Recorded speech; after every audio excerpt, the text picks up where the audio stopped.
नमस्कार दोस्तों, स्वागत है आप सभी का हमारे इस YouTube चैनल पर। तो दोस्तों, आज हम आप सभी के लिए लेकर आए हैं संकष्टी गणेश चतुर्थी व्रत कथा। इस बार संकष्टी चतुर्थी 30 अप्रैल 2021 दिन शुक्रवार को पड़ रही है।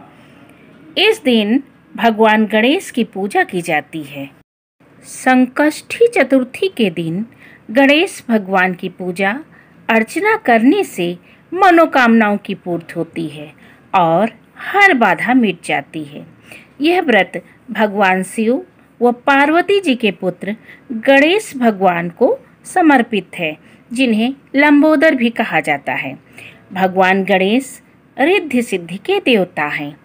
तो आइए दोस्तों, हम अब संकष्टी चतुर्थी की व्रत कथा को सुने।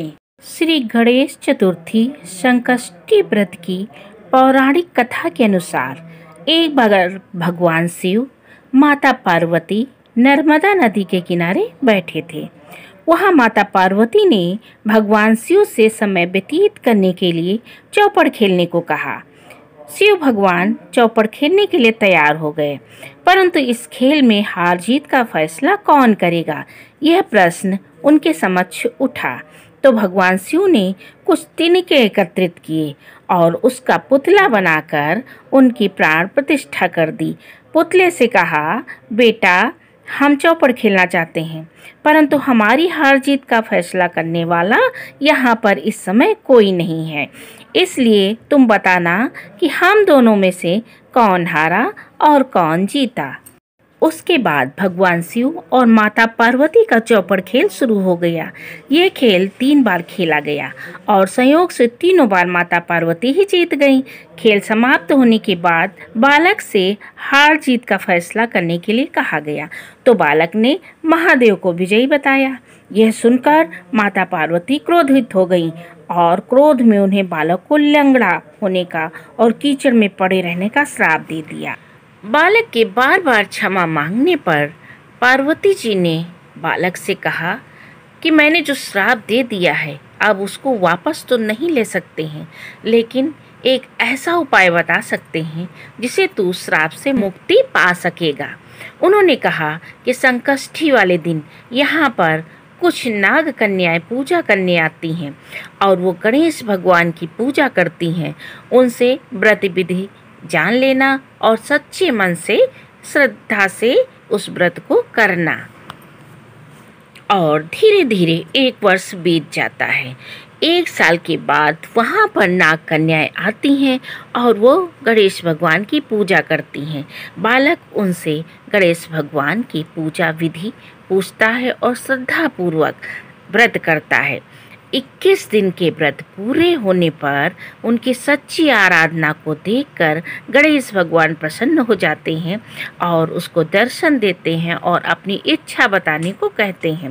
बालक ने माता पार्वती और भगवान शिव के पास जाने की अपनी इच्छा को जाहिर किया। गणेश जी ने उस बालक की इच्छा पूरी की और उसे देवलोक शिवलोक पहुंचा दिया। वहां उसे शिव जी मिले, क्योंकि माता पार्वती शिव जी से नाराज होकर उसी दिन से कैलाश पर्वत छोड़कर चली गई थी। शिव जी ने उस बच्चे से पूछा कि यहाँ कैसे आया। तब उसने अपनी सारी कहानी सुनाई कि संकष्टी का व्रत उसने कैसे किया है, कैसे गणेश भगवान खुश हुए हैं और कैसे मैं यहाँ तक आ पाया हूँ। उसके बाद भगवान शिव ने भी पार्वती जी को मनाने के लिए उस व्रत को किया। व्रत के प्रभाव से माता पार्वती प्रसन्न हो गईं और कैलाश वापस लौट आईं। ऐसा माना जाता है कि संकष्टी के दिन गणेश जी की पूजा करने से व्यक्ति की हर मनोकामना पूर्ण होती है। चतुर्थी का यह व्रत समस्त मनोकामनाओं की पूर्ति करने वाला व्रत माना जाता है। इस व्रत को करने से मनुष्य के सारे कष्ट दूर होकर मनुष्य को समस्त सुख सुविधाएं प्राप्त होती हैं। संकष्टी गणेश चतुर्थी व्रत करने से घर परिवार में आ रही विपदा दूर होती है। कई दिनों से रुके मांगलिक कार्य संपन्न होते हैं तथा भगवान श्री गणेश असीम सुखों की प्राप्ति कराते हैं। सभी लोग को बोलना है, श्री गणेशाय नमः। अगर ये हमारा वीडियो पसंद आया हो तो सब लोग सब्सक्राइब अवश्य करें। इससे हमें उत्साह मिलेगा और हम नई नई कथाएं लेकर आते रहेंगे। धन्यवाद।